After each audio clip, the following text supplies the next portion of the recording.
Presented by Unique Films. Unique Films. Unique Films. हमके बता दे रे पुरवा कवना दिशा में बाबा रहेले, कवना दिशा में बाबा रहेले। हमके बता दे रे पुरवा कवना दिशा में बाबा रहेले, कवना दिशा में बाबा रहेले। गरमी होखे चाहे होखे लजाड़ा, धूप बाढ़ सात सब सहेले।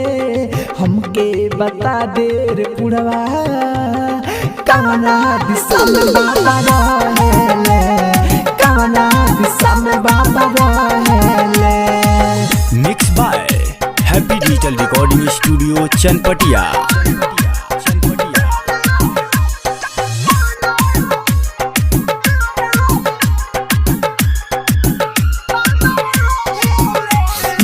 सदा धारा के हो नैया लगा के हम जाई नहीं के द्वार हो, हम जाई नहीं के द्वार।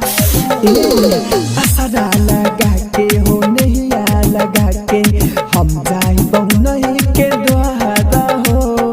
सबसे पहले जलहा मधार सच सच बात हम कहेनी। हमके बता दे रे पुरवा कवना दिशा में बाबा रहेले, कवना दिशा में बाबा रहेले। Presented by Unique Films. Unique Films. Unique Films.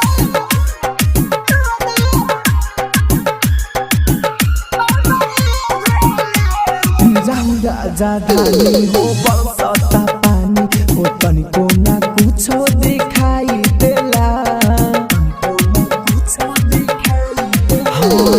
जाऊ राजा धानी हो बरसता पानी हो, तनिको ना कुछो दिखाई देला। अमित यासिका वैभव निशान रही रही बात ये कहेले। हमके बता दे रे पुरवा कवना दिशा में बाबा रहेले, कवना दिशा में बाबा रहेले। हमके बता दे रे पुरवा कवना दिशा में बाबा रहेले, कवना दिशा में बाबा रहेले।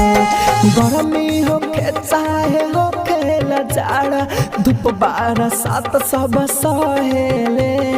हमके बता दे रे पुरवा कवना दिशा में बाबा रहेले, कवना दिशा में बाबा रहेले।